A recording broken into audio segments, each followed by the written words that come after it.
మిత్రులారా, నేను మీ Alexander. Welcome to News Wall. నిరుద్యోగ అభ్యర్థులకి ఒక శుభసూచక, గొప్ప కానుక. మరి నిరుద్యోగులకు సంబంధించిన మరి జాబ్స్ కొలువుల జాతర అంటారా ఏమంటారా, కాంగ్రెస్ ప్రభుత్వం మాత్రం ఎట్టి పరిస్థితిలో ఈ యొక్క రేవంత్ రెడ్డి గారి పీరియడ్లో 2 లక్షల ఉద్యోగాలు ఇస్తాన్న హామీ ఆ నిరుద్యోగ చైతన్య యాత్రలు ఏదైతే చేసిరో రాహుల్ గాంధీ, ప్రియాంక గాంధీ, మరి బట్టి విక్రమార్క, రేవంత్ రెడ్డి గారు అప్పుడు ఈ రాష్ట్ర వ్యాప్తంగా తిరిగి ఇచ్చిన ఏదైతే మరి నిరుద్యోగులకు ఇచ్చిన హామీలో భాగంగానే ఈ యొక్క ఉద్యోగాలు ముమ్మాటికి 2 లక్షలు వేయాలి, భర్తీ చేయాలని నిరుద్యోగులు డిమాండ్ చేస్తూ ఉంటే ఒక సైడ్ గ్రూప్ 1, గ్రూప్ 2, గ్రూప్ 3 వాటి భర్తీ జరుగుతూ ఉంది. గతంలో CDPO మరి ఏదైతే టీచర్ పోస్టులు DSC అవి కూడా ఫిల్ చేస్తూ ఉన్నారు. ఒక సైడ్ వర్గీకరణ డిమాండ్ ఉన్నప్పటికీ నిరుద్యోగుల నుండి ఎన్నో నిరసనలు వస్తున్నప్పటికీ మాకు అన్యాయం జరుగుతుందని ఎన్ని ఆర్తనాదం, ఎన్ని అరెస్టులు, ఎన్ని ధర్నాలు జరిగినప్పుడు కూడా ప్రభుత్వం ఆ విధంగానే ముందరికి పోతూ ఉంది. వాళ్ళు కృత నిశ్చయంతో మా జాబ్ క్యాలెండర్లో ఏదైతే ప్రకటించినా ఆ ఉద్యోగాలను భర్తీ చేయడానికి మా ప్రభుత్వం ముందున్నదని చెప్పేసి వాళ్ళు రీసెంట్గా మరి కొలువుల జాతర అని చెప్పేసి వాళ్ళు ప్రకటన చేశారు. భర్తీకి సిద్ధంగా ఉన్న 56,000కు పైగా ఉద్యోగాలు, ఆయా శాఖల నుంచి ప్రభుత్వానికి నివేదికలు, త్వరలో 18,236 పోస్టులకి నోటిఫికేషన్లు రానున్నాయట.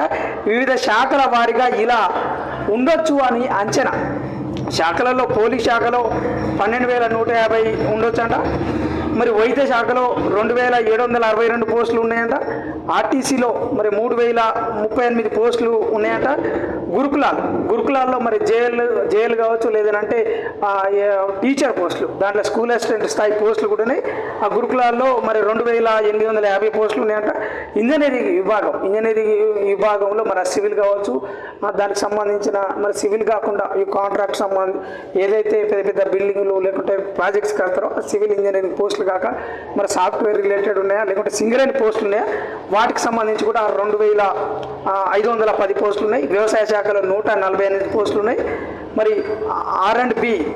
R&Bలో రీసెర్చ్ అండ్ బిల్డింగ్ దానికి సంబంధించిన దాంట్లో 185 పోస్టులు ఉన్నాయి. రెవెన్యూ డిపార్ట్మెంట్లో 10,954 పోస్టులు ఉన్నాయి.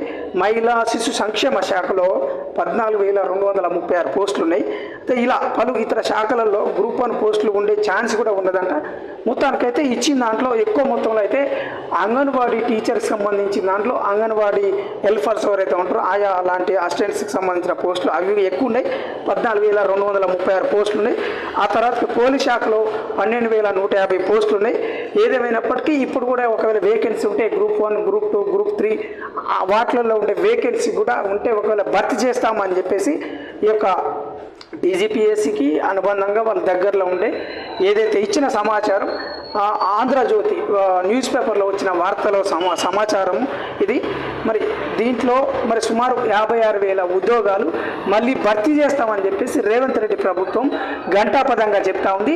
మరి ఈసారైనా పారదర్శకంగా చేస్తారా లేదా, అవినీతి అక్రమాలకి తావు లేకుండా చేస్తారా లేదా, మరి ఒకవేళ కన్సర్న్ అది ఎడ్యుకేషన్ డిపార్ట్మెంటా లేకుంటే TGPSA లేదంటే గురుకులకు సంబంధించిన ఏదైతే రిక్రూట్మెంట్ చేస్తారో ఈ ఆయా డిపార్ట్మెంట్స్ పారదర్శకంగా, నీతిగా, నిజాయితీగా మరి ఒకవేళ నోటిఫికేషన్స్ ఆ రిక్రూట్మెంట్ జరిగితేనే నిరుద్యోగులకి న్యాయం జరుగుతుంది అని చెప్పేసి విద్యావేత్తలు, ప్రత్యేకంగా నిరుద్యోగ అభ్యర్థులు, నిరుద్యోగ జేఏసీ నాయకులు మరి వాళ్ళు కూడా విమర్శలు చేస్తూ ఉన్నారు. ఒకసారి డిమాండ్ చేస్తూ ఉన్నారు.